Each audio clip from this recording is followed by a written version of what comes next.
It is a few minutes before midnight on the 9th of July 2019, and a man in Mostar is watching a clock. His name is Dražen Panja. He runs the largest exporter in Bosnia and Herzegovina. At midnight, the power company disconnects him. Not for an hour, not for a day.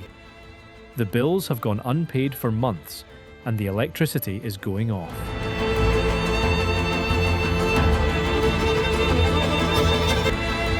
Behind him, inside the plant, sit rows of steel pots. Each holds molten aluminium at close to 1,000 degrees. The current is the only thing keeping it liquid. Cut the current and the metal cools. And when aluminium cools inside a pot, it does not simply harden, it fuses to the lining. It splits the carbon. It turns a machine into a block.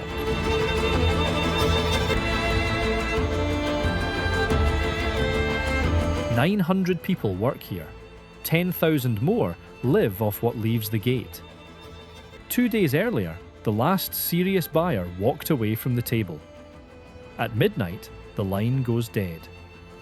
Panja gives the order to begin the shutdown, and in the long shed behind him, the pots begin to cool. The country's biggest exports did not go bankrupt that night. It was switched off, over an unpaid electricity bill of 280 million marks.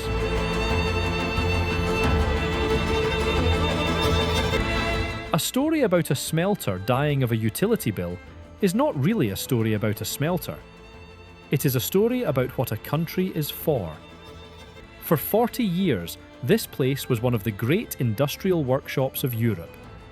It made the steel, the metal, the powder and the wire that a federation of 23 million people ran on. Then the customer went away. So start with the arithmetic.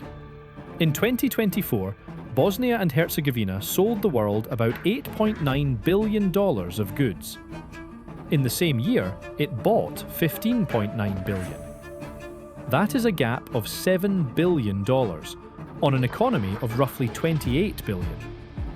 No country carries a hole that size for 30 years on borrowing alone. Something has to fill it. What fills it is not a mine, not a factory, not a port, not a harvest. It is a bank transfer. Every year, somewhere close to $3 billion arrives in this country from people who no longer live in it. In 2023, the figure was $2.85 billion. A little over 10% of everything the economy produced. Foreign companies invested less than $1 billion that year. The people who left sent home 3 times more than the investors brought in. There are about 2 million of them, in a country of roughly 3 million.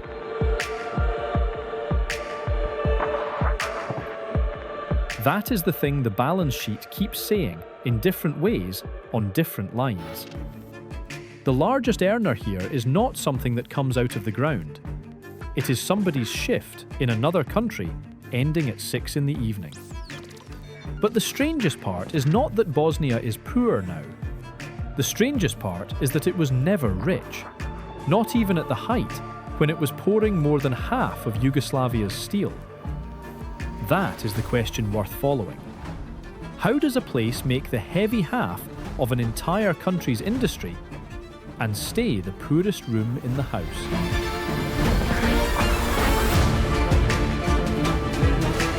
The answer starts in a valley in central Bosnia, under a permanent grey ceiling. Zenica sits in a bowl in the mountains, on the Bosna River, about 70 kilometres north of Sarajevo.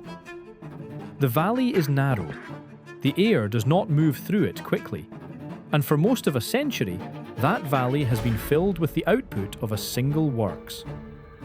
Iron was smelted here before anyone thought to build a country around it. But the plant that mattered was raised under Yugoslavia, and it was raised deliberately. The logic was simple. A federation that intended to be self-sufficient needed to make its own steel. Bosnia had the iron ore at Ljubija and Vareš and Radovan. It had the coking coal, at Kakanj and Breza and Zenica itself. It had rivers for water and mountains for cover, so the steel went where the inputs were. By 1990, the Zenica works could pour 750,000 tons of crude steel a year. Put that number next to the federation it belonged to, and the shape of the thing appears. In 1990, Bosnia and Herzegovina produced almost 53% of all the oxygen converter steel made in Yugoslavia, nearly 62% of the open hearth steel, 92% of the barite, 80% of the asbestos. More than a quarter of everything Yugoslavia exported in raw materials and mineral fuels came out of this one republic.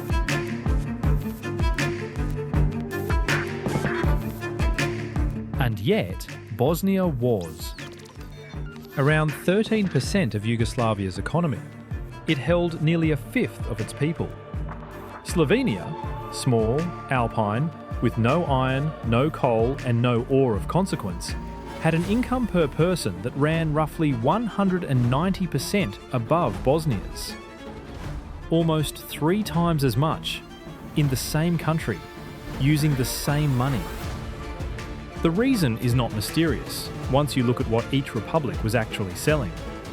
A ton of hot-rolled steel is worth something, but it is worth a fraction of what that same ton becomes after somebody turns it into a washing machine, or a car body, or a length of precision tube. The margin in industry does not live in the furnace. It lives in the last step before the customer. Bosnia had the furnaces. The last steps were somewhere else. The bars and billets went north and west to plants in Slovenia and Croatia and came back as goods with a price on them. Zenica's workers made the material. The value was booked at the far end of the line.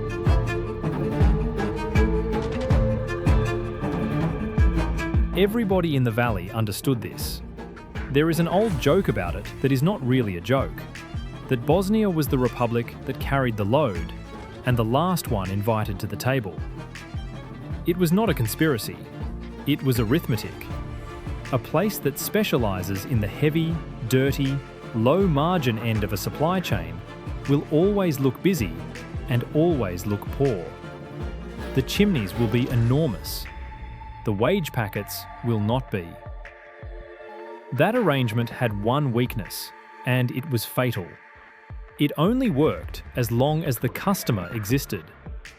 Today, the works at Zenica still runs.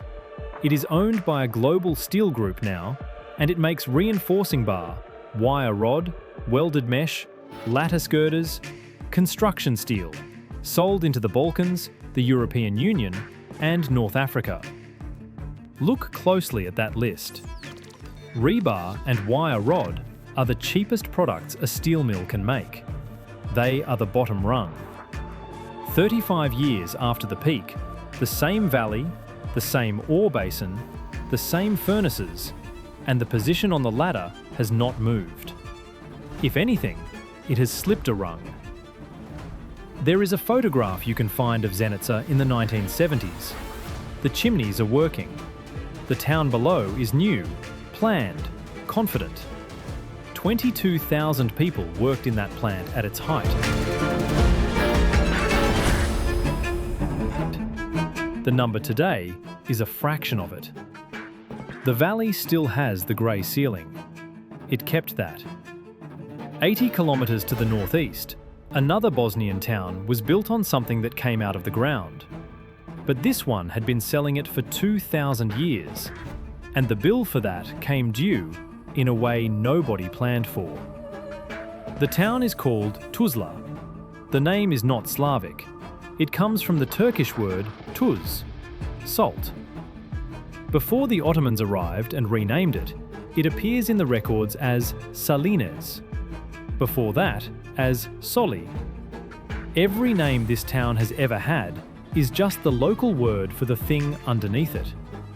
The salt is there because of a sea that no longer exists.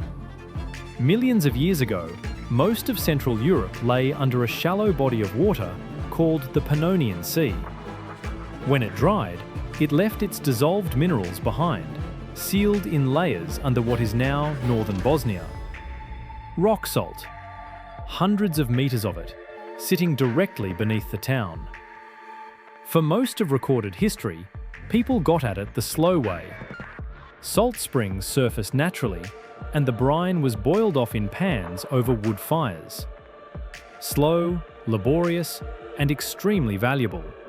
Because before refrigeration, salt was not a seasoning. It was the only way to keep meat through a winter. Salt preserved food, and food was survival, and so salt was money. Towns that had it did not need anything else to matter.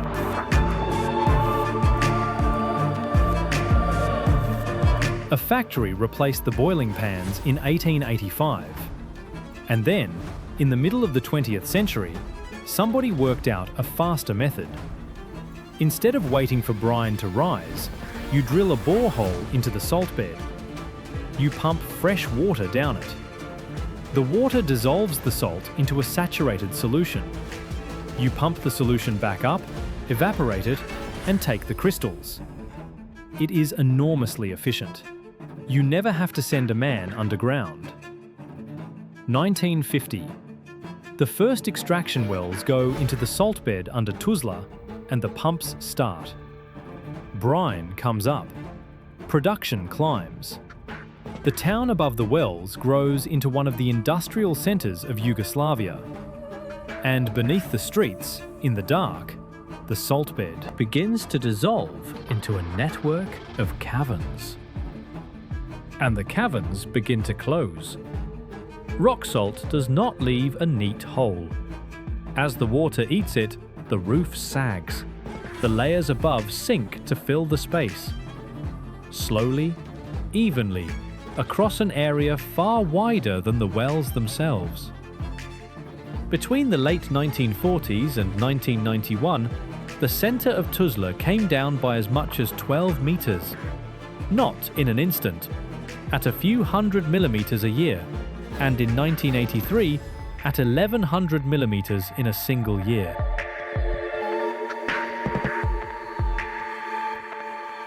Streets tilted. Facades cracked from the ground up. Whole blocks were condemned and cleared. A 16th century mosque with a stone minaret had to be taken apart and rebuilt because the earth beneath it would not hold still. The town had sold what it stood on. Extraction under the old centre was eventually stopped, and in 2006, the salt works at Tuzla itself closed for good. Pumping moved out to a deposit at Tetima, in emptier country a few kilometres away. Salt made this town, and then it took 12 metres of it back. That is not a story about a mistake. It is the oldest arrangement in the country, in its purest form. Something valuable underneath, sold at speed, and the cost paid by whatever happened to be standing on top. Which brings us to the other thing under Tuzla. Because the salt was never the main business here. The coal was. Bosnia sits on somewhere in the region of 5.5 billion tons of coal. Brown coal in the central basins, Kakanj, Zenica, Breza, and lignite in the north and south, at Kreka, at Banovici, at Gako and Stanari and Livno. It is not good coal. Lignite is the youngest, wettest, weakest form of the fuel. Ship it any distance and the freight costs more than the energy inside it. So it was never shipped. It was burned where it was dug.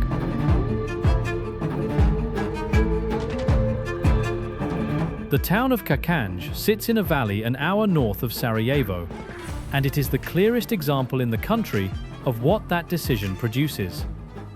The coal comes out of the hillside above the town.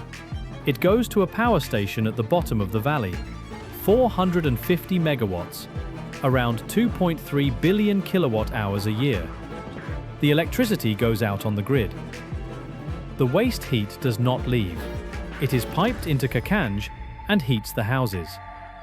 And the ash, the grey mineral residue left after burning, is sold next door to the cement works, which grinds it into the mix. Nothing is wasted. The coal, the heat, the ash. It is one of the tightest industrial loops you will find anywhere in Europe, and it was designed that way in the 1950s and 60s by planners who thought in decades. It is also a town that takes a mountain apart in order to sell the light. That is the contradiction sitting under every Bosnian industrial town, and nobody in them has ever pretended otherwise. The plant is the reason the town exists. The plant is also the reason the valley looks the way it does, and the reason the air in winter is what it is. Ask what the alternative was, and there isn't a clean answer. The coal was the only asset within reach. Burning it built the schools, the flats, the football pitch, the road out. Every industrial town in this country made the same trade, and every one of them is now living in the second half of it.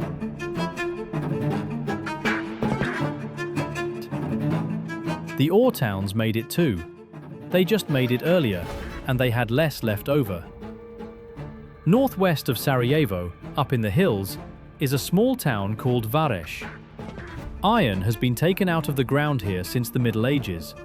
Under Yugoslavia, it became something larger. The mines at Vareš fed the furnaces at Zenica, and from the 1980s, the same company was pulling zinc and lead and barite out of the same hills. That company was Energo Invest, and we will come back to it, because it is the whole story in a single balance sheet. Further north, near Prijedor, sit the iron deposits of Ljubija. Together with Vareš and Radovan, they supplied around 5 million tons of ore a year to the Zenica combine. Bauxite came from further south, from Jajce, from Vlasenica, from the karst country around Široki Brijeg and Čitluk and Posušje. Roughly 2 million tons a year of it, red and heavy, scraped out of pockets in the limestone. Now follow one of those tons.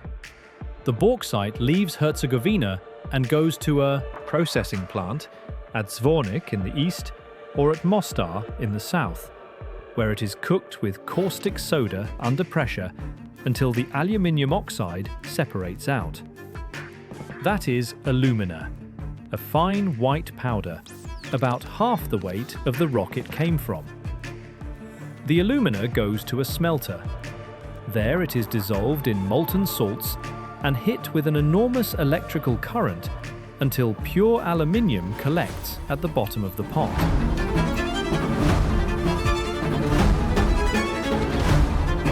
Three stages: ore, powder, metal. Each one worth more than the last. Bosnia did all three. 2 million tons of bauxite, nearly 900,000 tons of alumina capacity between Zvornik and Mostar, and a smelter turning out aluminium at the end of it.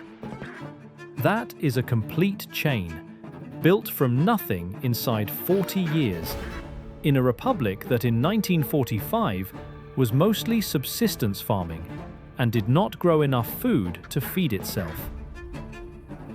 And then look at the fourth stage, the one that follows metal. Sheet, extrusion, castings, wheels, window frames, engine blocks, aircraft skin. The fourth stage is where the money is. It was almost never here. The ore towns dug, the plants refined, and a lorry took the result over a border to somewhere with a finishing plant and a sales office. The hills around Vareš are quiet now. The old workings are there under the trees, and foreign companies have been back in recent years with permits and drill rigs, looking at what was left behind. The ore is still valuable. The question of where the value settles is the same question it was in 1975. Nobody has answered it differently.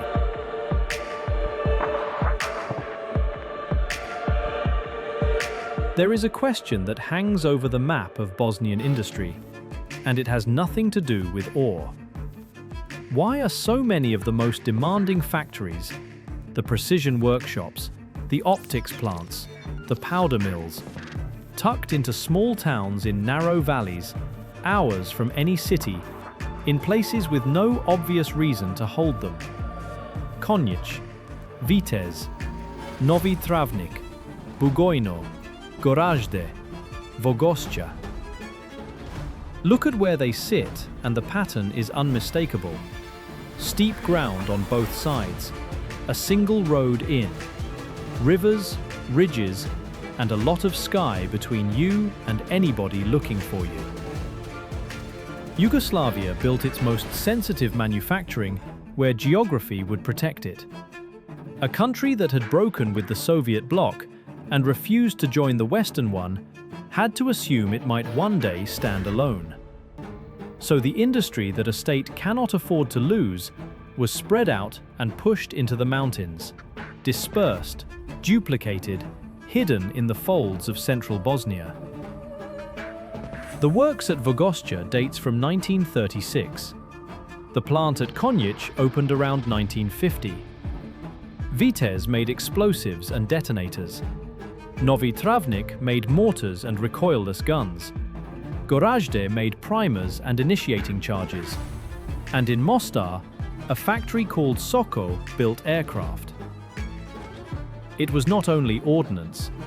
The same instinct put an optics plant in Sarajevo, and in 1972, a Volkswagen assembly line at Vogoscia, putting together Golfs from parts, about 30% of them made locally.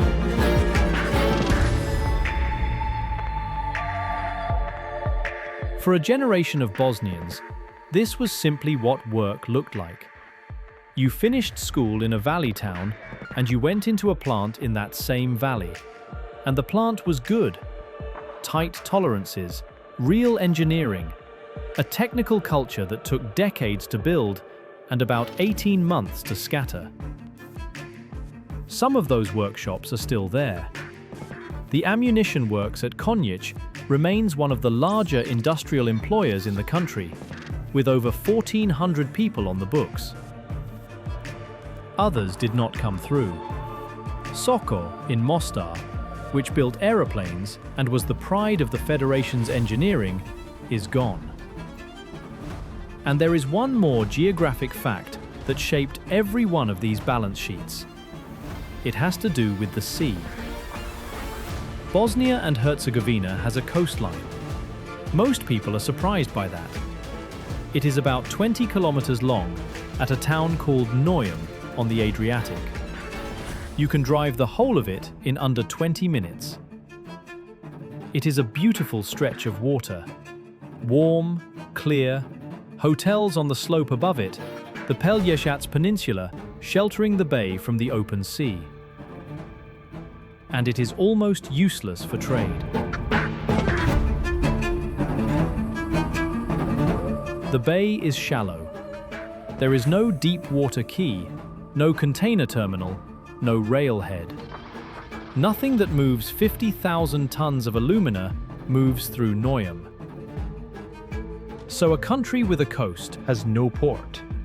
Every heavy import and every heavy export has to cross somebody else's border first, pay somebody else's handling charges, and wait in somebody else's queue. That is not a small tax. On a ton of bulk raw material, the freight and handling can be a meaningful share of what the cargo is worth. A landlocked industrial economy pays it on everything, in both directions, forever. And it means something else, less obvious and more serious. When your trade physically depends on a harbour you do not control, your industry is only ever as secure as your relationship with the country holding the crane. Remember that. It becomes the difference between life and death for one particular factory. Above all of it, above the mines and the valley towns and the road down to the sea, is the thing this country actually has more of than almost anywhere else in Europe. Forest. around 2/5 of the land. Beech and oak and pine, running up the slopes until they give out on the limestone. And in those forests, one of the largest surviving populations of brown bear on the continent. The bear here is a scavenger and an opportunist rather than a hunter. It works the edges, old orchards, abandoned pasture, the margins of settlements that have thinned out. Beech mast in autumn, roots and carrion in spring. Where people withdraw, the bear moves in. Terraces that stopped being cut, tracks that stopped being walked. Whole hillside villages standing empty with the plum trees still fruiting. That is the paradox of a Bosnian forest. It is healthier than it has been in a century. And part of the reason is that there are fewer people left to press on it.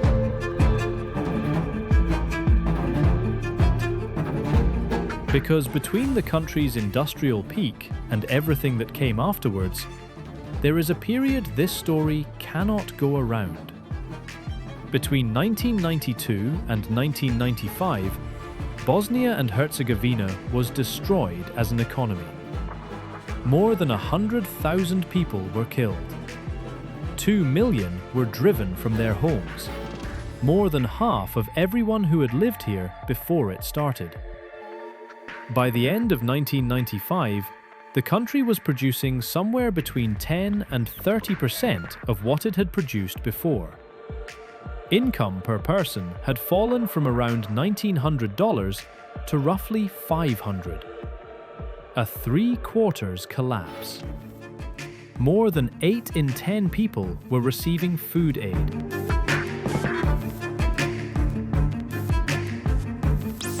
The industrial map was hit hardest of all, because the industrial map was the map. The plants were in the valleys, and the valleys were where the fighting was. The smelter at Mostar was wrecked. The Zenica works barely poured metal for years. The mines flooded when the pumps stopped. Transmission lines came down. Rail bridges came down. Money itself came apart. The old dinar stopped functioning, and in much of the country, the German mark became the only thing a shopkeeper would take. Think about what that means. For 4 years, a European country of 4 million people ran its daily commerce on the currency of the place its workers had been going to since the 1960s. Let that sit. Nothing that follows undoes it.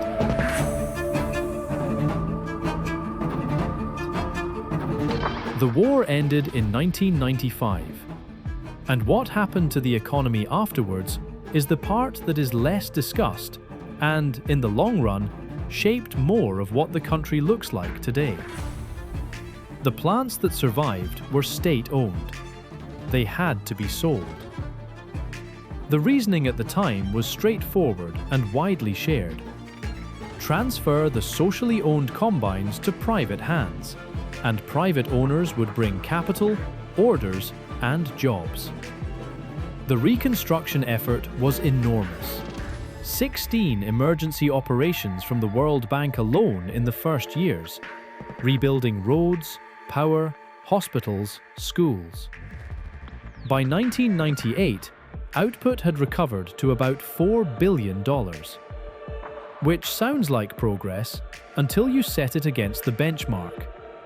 It was roughly 40% of the pre-war level. The privatizations did not go the way the plans said. Assets were valued in a country with no functioning market to value them against.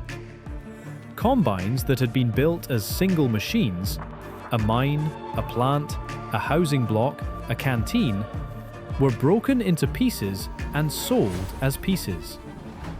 Some buyers ran what they bought. Some stripped it, sold the equipment, and let the shell fall over.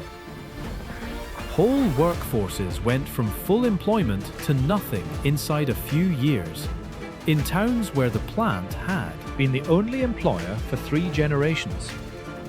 In 2014, workers from privatized factories came out onto the streets in several cities at once.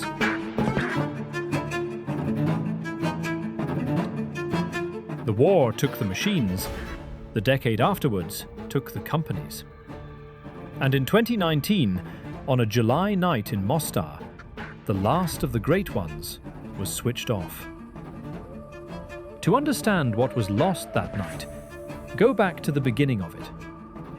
Bauxite was found in the hills of Herzegovina in the first years of the 20th century. For 70 years, it was simply dug and sent away. Then, in the 1970s, the government of the Republic set out to change what happened to it. The plan was to stop selling rock and start selling metal. A full plant at Mostar, alumina refining and a smelter beside it, engineered in partnership with the French aluminium group Pechiney, then among the most advanced producers in the world. Regular production began in 1975.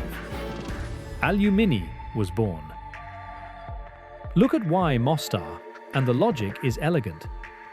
Smelting aluminium is not really a chemical business. It is an electricity business. It takes something in the order of 14,000 kilowatt hours to make a single ton of the metal. Roughly a third of the cost of aluminium anywhere on Earth is the power bill. And Herzegovina had the Neretva, a fast river dropping out of high mountains, dammed for hydroelectricity, generating clean, cheap current within a few dozen kilometers of the bauxite.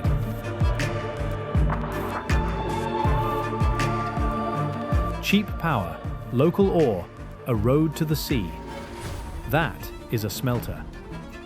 It worked. Alumini became one of the largest aluminium producers in Yugoslavia and one of the biggest names in Bosnian industry. The war took most of it. Mostar was fought over street by street, and the plant was largely destroyed. And then it was rebuilt. That is the part people forget. By 2002, a modernization costing around 250 million euros had been completed. New technology, higher output, better quality. A wrecked smelter in a wrecked city was put back into world markets inside 7 years. But the arithmetic underneath had changed, and it had changed in a way no amount of new equipment could fix. The alumina refineries were on the other side of the country now, or across a border, or no longer running. So the powder had to be imported.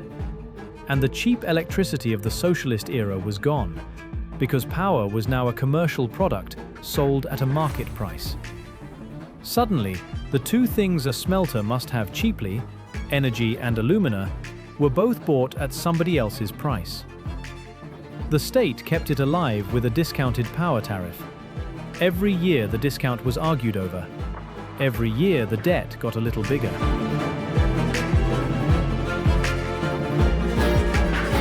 By 2019, the company owed around 380 million marks. 280 million of it was for electricity. In June, the discounted rate ended, and Alumini had to buy power on the open day-ahead market, the most expensive and most volatile way there is to buy energy for a plant that must run 24 hours a day, forever, without interruption. There was one obvious way out. A strategic investor with deep enough pockets to refinance the debt and negotiate long-term power. Glencore looked. Emirates Global Aluminium looked. On the 8th of July, Glencore withdrew. Workers blocked the Mostar-Sarajevo road. The management resigned. And at midnight on the 9th, the power company disconnected the plant, and the pots began to cool. 900 people worked there. Around 10,000 jobs depended on it up and down the chain. The processors who bought its metal, the hauliers, the suppliers, and the port.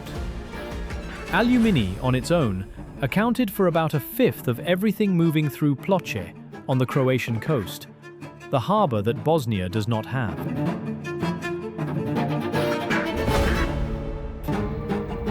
Here is where the story turns, and it does not turn the way you would expect. Because aluminium did not stay dead. In 2020, the plants were leased to a foreign group, and production restarted under a new name. And within 2 years, Aluminium Industries was once again the single largest exporter in Bosnia and Herzegovina. It was also, in the same period, the largest importer. And in the year it was the biggest exporter, it was the second biggest importer. Sit with that pairing, because it is the whole country in 2 lines of A. Customs return. The plant imports alumina. It imports carbon anodes. It buys electricity. Then it exports aluminium. The value it adds is real, but it is thin, and it is measured against a bill for inputs that is nearly as large as the revenue from the output. The country is not selling a resource anymore. It is renting out a location, some infrastructure, a grid connection, and a workforce, so that somebody else's alumina can be turned into somebody else's metal. That is the difference between 1975 and now, and it is the whole difference. In 1975, Bosnia dug the rock, made the powder, poured the metal, and owned all 3 steps. Today, it performs one step in the middle of a chain that begins and ends abroad. The furnaces are lit. The money passes through. It does not settle.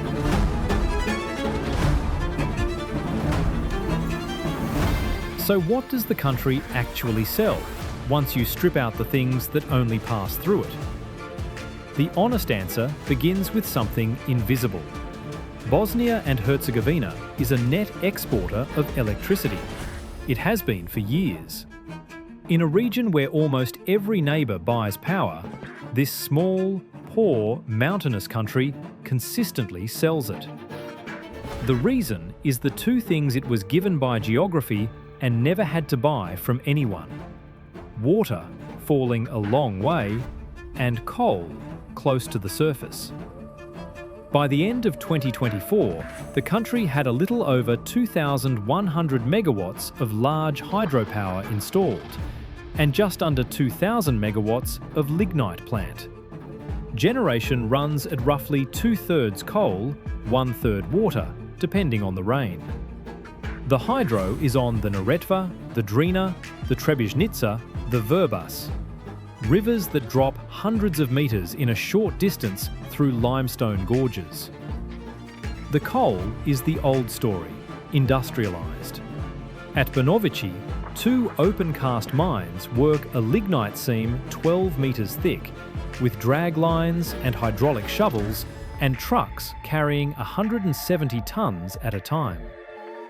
In the east, the plants at Ugljevik and Gacko, 300 megawatts each, commissioned in 1983 and 1985, sit beside their own mines and burn what comes out of them. 13.3 million tonnes of lignite in 2022 alone. Coal supplies more than 65% of the country's primary energy.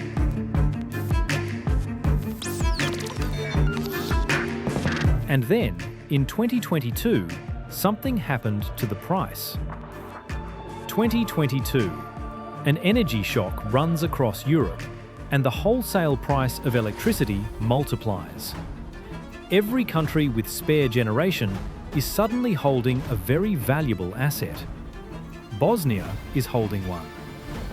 In that single year, electricity exports pass 1.07 billion marks, the highest figure the country has ever recorded for anything it sells abroad. For 1 year, the oldest assets in the economy, furnaces built in the 1960s, dams built in the 1950s, mines opened under a different flag, earned more than they had ever earned. There is something almost melancholy in that.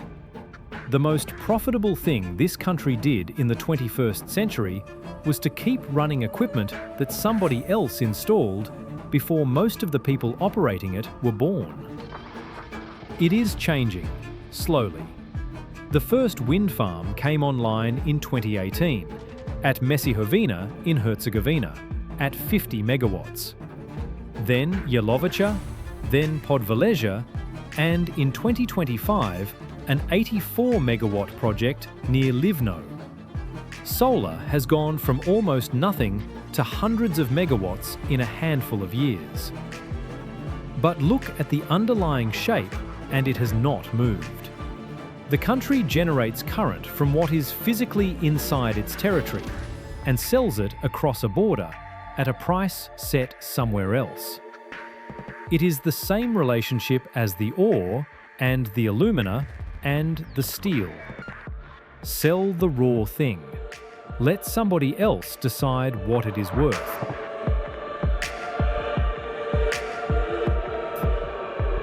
There is exactly one part of the modern Bosnian economy that broke that pattern.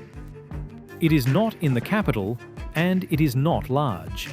And almost nobody outside the country has heard of the towns where it happened. Gorazda sits on the Drina in eastern Bosnia, in a steep valley, a long way from anywhere with an airport. It was almost erased in the 1990s. It has been rebuilt more or less entirely since. It is not a wealthy town. On winter evenings, the coal smoke from the stoves settles over the valley and stays there. But in Gorazda, there is a workshop making precision components, tooling, injection molds, electrical parts, to tolerances that customers in Austria and Germany are willing to depend on. Its name is Becto Precisa. It was built from nothing by a family that came back. One of its customers is an Austrian firm called Mosdorfer. An executive there, Neil Lovell, once explained plainly why they moved the work. They had been producing in Slovakia, and Bosnia was cheaper. That was the reason they came. Then he said the part that matters. They stayed because the quality was better than they expected. That sentence is worth more than any figure in this documentary. Because there is a phrase German industry uses for the ring of low-cost countries where its suppliers sit. Verlängerte Werkbank, the extended workbench. It sounds dismissive. It is not entirely. It describes something real, a place close enough to deliver in days rather than weeks, cheap enough to matter on a quote, and skilled enough that the parts pass inspection. Bosnia is on that workbench. And in a handful of towns, Gorazde, Tešanj, Visoko, Bijeljina, it has become genuinely good at being there. The largest example is a company called Prevent, which came into the country in 1999 with 50 employees. Today, it works from 16 locations with around 6,500 workers, cutting and sewing and molding car interiors. Here is the figure. Prevent Upholstery is inside roughly 15% of every car built in Europe. 1 in 7 European cars, stitched in Bosnia. It is not alone. The automotive supply sector here runs to dozens of firms and something over 10,000 workers, making seats, wheel components, exhaust systems, cables, brake discs, engine parts. Exports of vehicle components reached 678 million marks, up from 410 million 5 years earlier. Mercedes, BMW, Audi, Volkswagen. The badge on the bonnet is somebody else's. The part behind the dashboard was made here.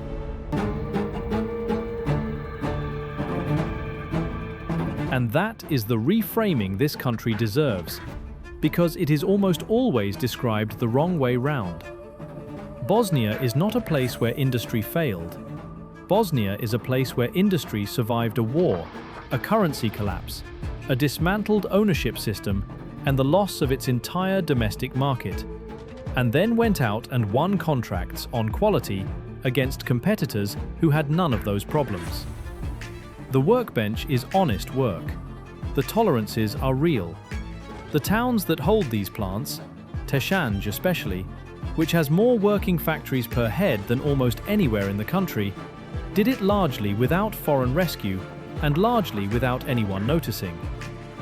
But be clear-eyed about what it is. The extended workbench is still the middle of somebody else's chain. The design is elsewhere. The brand is elsewhere. The customer relationship is elsewhere. When European car production falls, the orders fall here first, and there is no domestic market to fall back on, because there isn't one. It is the best version of the old arrangement. It is still the old arrangement.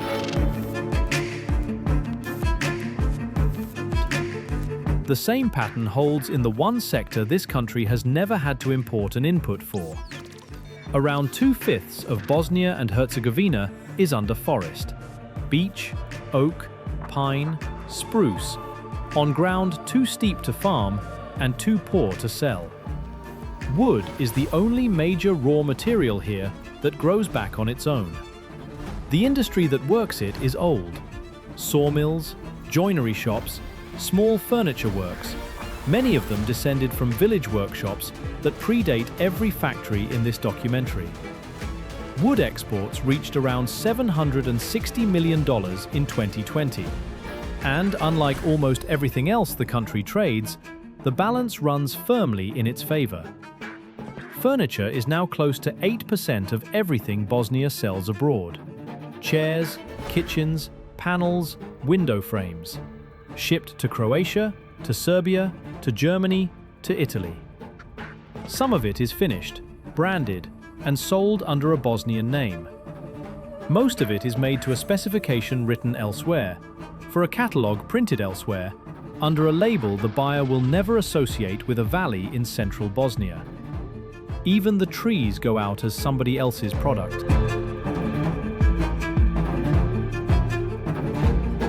Go back to Tuzla for a moment, because there is a postscript there that says more about this country than any statistic. In 2003, in the middle of the town, they opened a beach.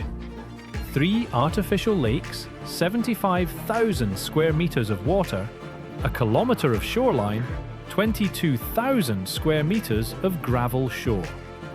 Fresh water piped in from the reservoir at Modrak, mixed with brine from the salt deposit out at Tetima, so that about 1/3 of the water is saline. They call it the Pannonian Lakes, after the sea that left the salt in the first place. In summer, families from a landlocked town swim in salt water 200 kilometers from the Adriatic. It is a genuinely lovely thing. Children learn to swim there. It draws visitors from across the region.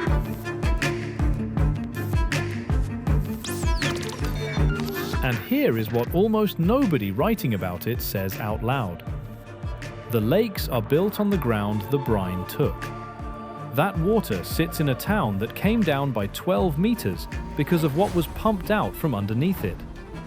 The salt that makes the lake salty comes from a replacement deposit, opened out in emptier country, because the original one could not be touched anymore without bringing more of the town down. Tuzla did not build a beach because it wanted a beach. It built a beach because it had a wound in the middle of it, and this was a way to make the wound into something people would come and look at. And that, more than the mines or the smelters, is the honest picture of this economy in the 21st century. Sell what is underneath. When it runs out, or when the cost of taking more becomes unbearable, find a way to earn from what the taking left behind. Which is exactly what the tourism figures show. Close to 2 million visitors a year now, growing at around 10%, coming for the rivers and the old towns and the mountains and the cost of a meal. Tourism is real money. It is also, by definition, an industry built on other people's disposable income, in a country whose own citizens have very little of it.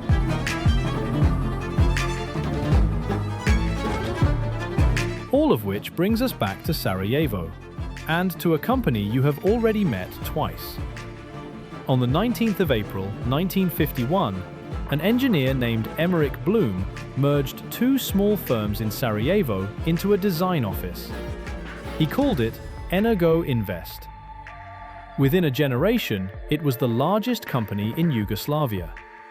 It designed and built transmission lines and substations, tens of thousands of kilometers of them, not only at home. Energo Invest strung power across Libya, Egypt, Ethiopia, Zambia, Kenya, Sudan, Iraq, Iran, Kuwait, Pakistan, Indonesia. It took contracts in the United States. Bloom's idea was specific and it was ambitious. He did not want Bosnia to import the equipment it needed. He wanted it made here. So he built factories to make it, switchgear at Ilidja, plants at Doboj and Odjak and Teshanj and Visegrad and Tuzla. He founded a welding laboratory in 1954 and then a welding school to staff it. And when he wanted aluminium for his conductors, he did not buy it. He built the alumina works at Zvornik and the smelter at Mostar. Every thread in this documentary runs back through that one man's office. The ore towns, the alumina, the pots that cooled in 2019. All of it was one plan, drawn in Sarajevo, by people who assumed the country would still be there to use it.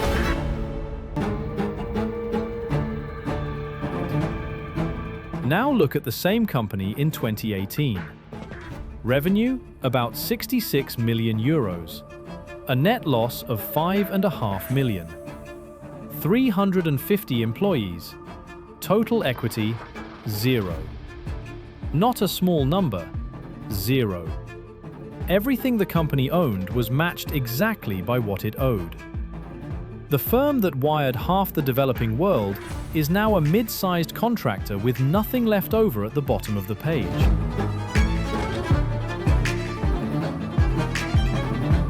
And that is the answer to the question this documentary opened with.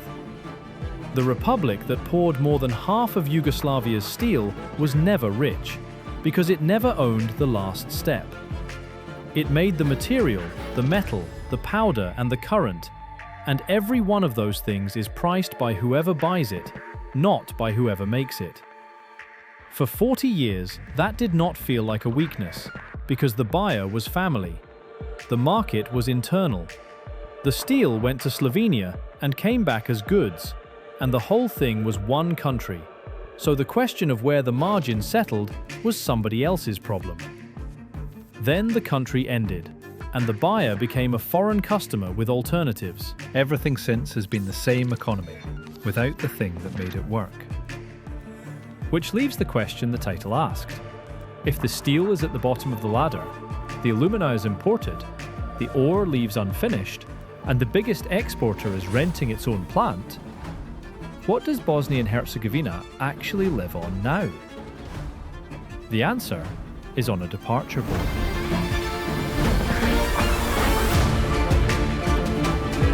There are around 1.6 million Bosnians living outside the country. Some counts put it closer to 2 million.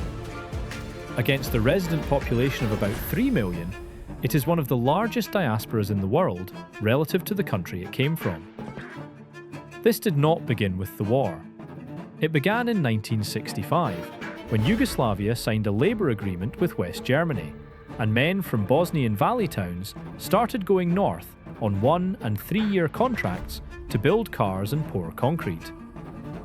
By the mid-1970s, somewhere between 200,000 and 300,000 had gone. They came back for the summers, built houses on the family plot, and sent money the rest of the year. Their grandchildren are doing the same thing now, on the same routes, to the same cities. In 1998, remittances from abroad were equivalent to more than 48% of everything the economy produced. Nearly half.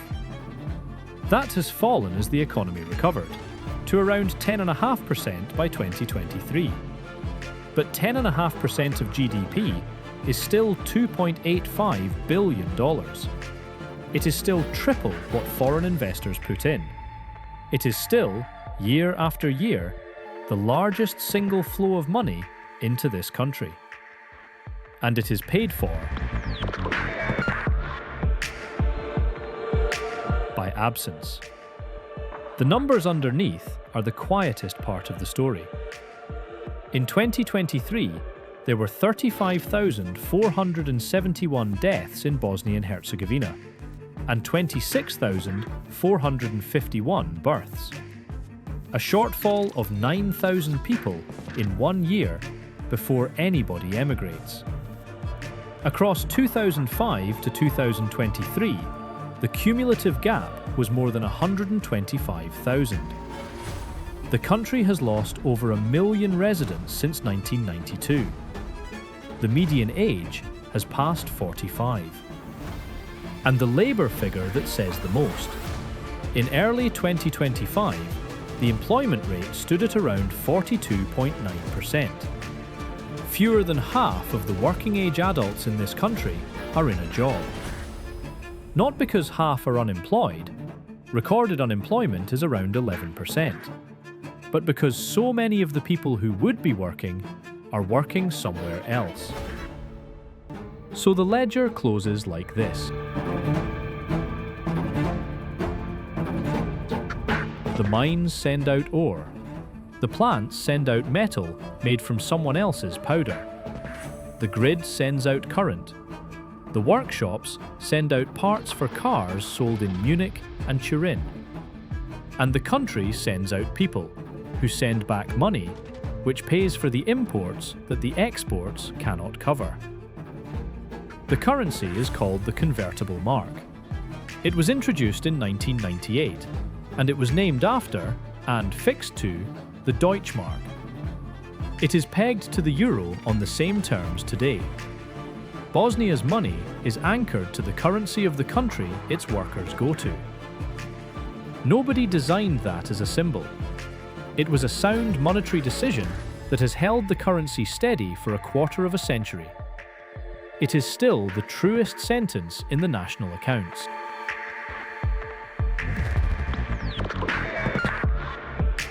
There is a temptation, looking at all of this, to reach for the word decline. It is the wrong word. Decline suggests something falling away from a height it once held. But the height was never really held here. Bosnia was never a wealthy country that became a poor one. It was a workshop republic inside a larger economy. And workshop republics do not get rich. They get busy. The chimneys at Zenica were not a fortune. They were somebody else's cost of goods. What actually happened is narrower and stranger and harder to fix. A whole industrial system was built on the assumption of a customer. The customer stopped existing. And nothing since, not the war, not the reconstruction, not the privatizations, not the foreign leases, has replaced the missing thing at the end of the chain. Everything else follows from that. The rebar instead of finished steel. The imported alumina. The parts without a badge. The electricity sold at whatever the neighbours will pay. And the people.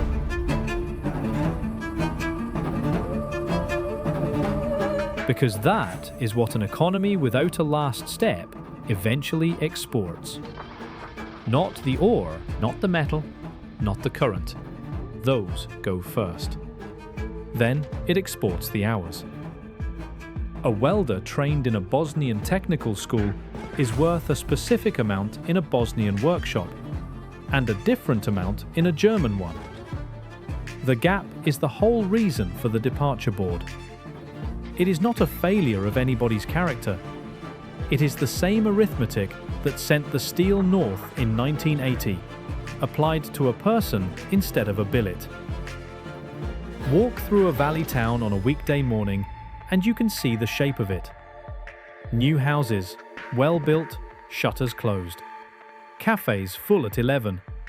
Schools with more classrooms than children. Then, walk through the same town in the first week of August, and every one of those houses is open, and the plates are on the tables, and there are cars in the lane with German and Austrian and Swedish number plates. The country is not empty, it is deferred. Now think again about the pots at Mostar.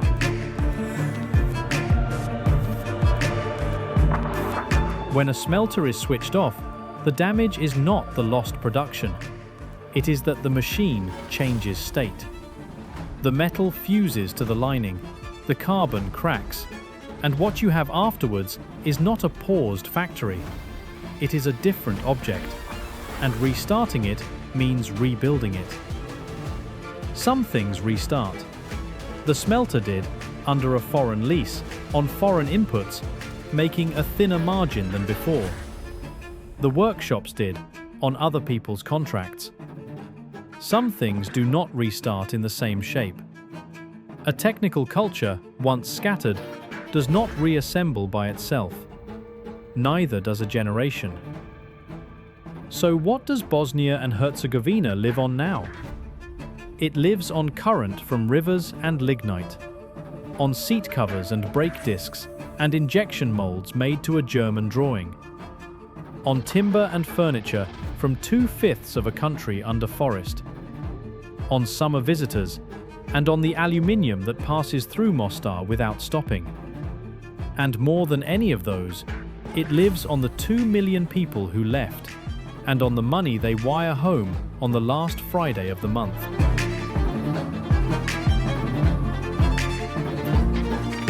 That is not a small thing, and it should not be said with contempt. It is one of the most reliable economies on earth. Family, obligation, and a bank transfer. It survived a war, a currency collapse, and 30 years of everything else. It has never once failed to arrive.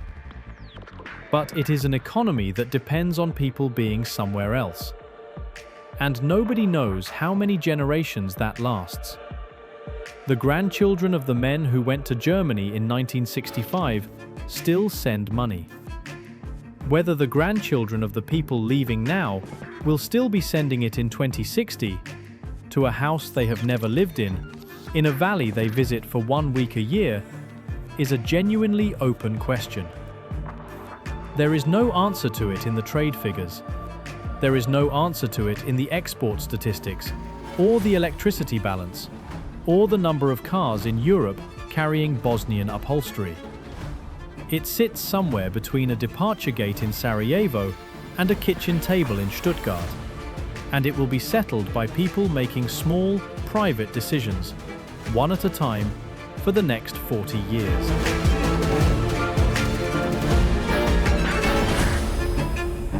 The furnaces are still lit in the valley at Zenica.